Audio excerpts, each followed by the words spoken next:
আজকের আরেকটি একদম সহজ এবং সুন্দর নকশিকাঁথার ডিজাইন নিয়ে চলে আসলাম। সবাই চলে আসুন বন্ধুরা আমার এই নকশিকাঁথার ডিজাইনটা দেখতে। আজকের ডিজাইনটা সম্পূর্ণ মাপকাঠি দিয়ে কোনটার মাপ কতটুকু সেটা বলে দেব আপনাদের। অনেকে আপনারা প্রশ্ন করেন বক্সের মাপটা কত থাকে, তাই আজকের ডিজাইনটা বক্স আকৃতির, তাই প্রত্যেকটা বক্স কত মাপের দিয়েছি সেটা আপনাদের সাথে শেয়ার করব।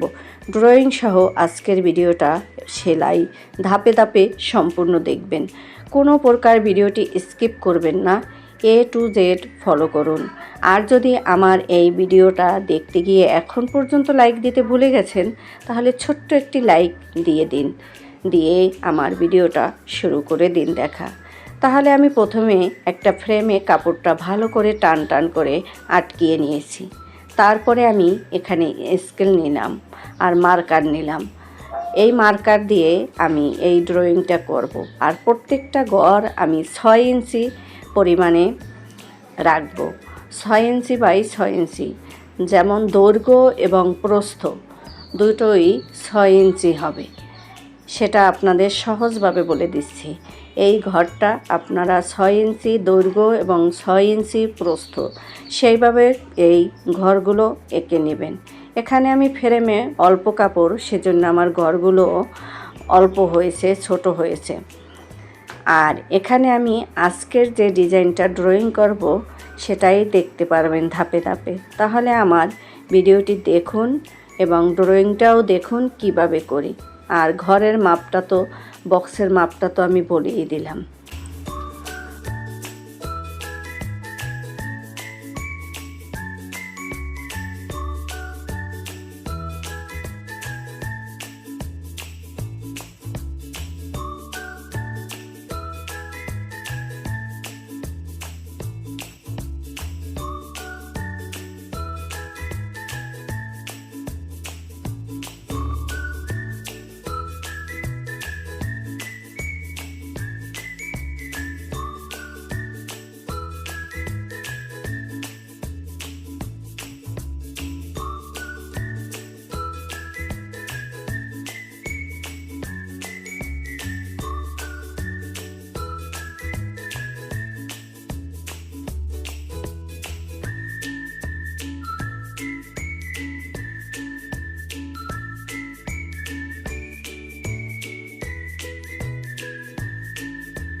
এক এক করে আমার ডিজাইনটা কিন্তু ড্রয়িং হয়ে গেল।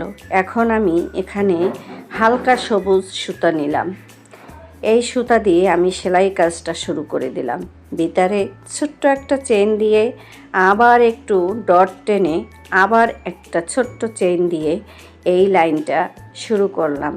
এখানে দুই দিকে যখন আমি সেলাইটা দেব তখন একটা ছোট্ট ফুলের মতো আকৃতি আসবে, ছোট পাপড়ির ফুল। এরপরে আমি এক এক করে কাঁথা স্টিচ দিয়ে এই ফুলের আউটলাইনটা দেব। কি কালারের দিচ্ছি আউটলাইনটা, এটা এই কচি কলা পাতা অথবা হালকা সবুজ, যেটাই আপনারা বলেন না কেন, সেটা দিয়েই আমি এই ফুলের আউটলাইনটা দিয়ে দিচ্ছি। যেহেতু আমি ভিতরটা কাঁথা স্টিচ দিয়ে ভরাট রাখবো, সেহেতু আমার আউটলাইন একটু ভিন্ন কালার রাখলে দেখতে ভালো লাগবে নকশিকাঁথার ডিজাইনটা। আর এতক্ষণে আমার এই চ্যানেলে যারা নতুন বন্ধু এসে পড়েছেন তারা সবাই আমার চ্যানেলটি সাবস্ক্রাইব করে বেল আইকনটা অন করে রাখবেন। যখন আমি নতুন কোনো ভিডিও আপলোড দেব বা আমার লাইভে আসব তখন আপনারা নোটিফিকেশনটা সবার আগে পেয়ে যাবেন। তাই বলছি সবাই বেল আইকনটা অন করে রাখবেন সাবস্ক্রাইব করে।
আউটলাইনটা দেওয়া হয়ে গেছে, এই যে প্রায় শেষ।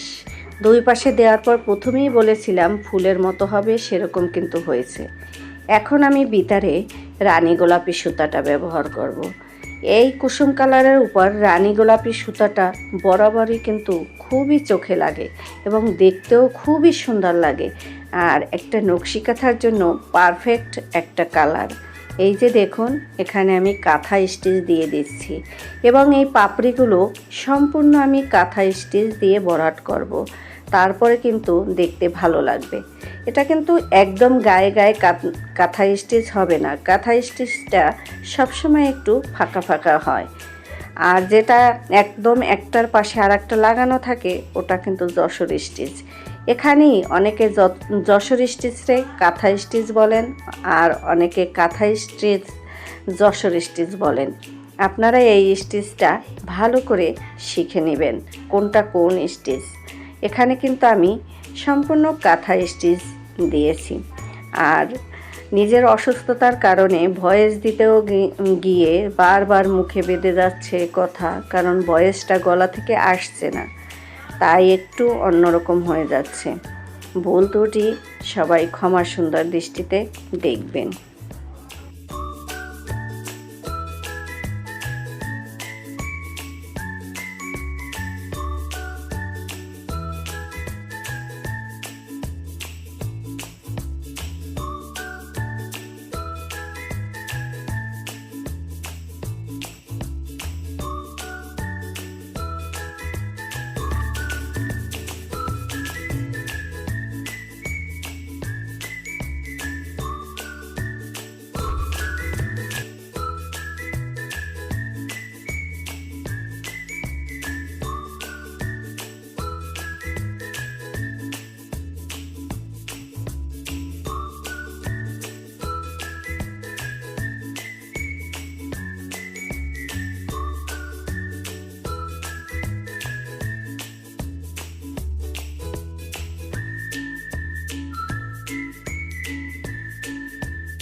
এর ভিতরে আমার দুটো পাপড়ি সেলাই করা হয়ে গেল।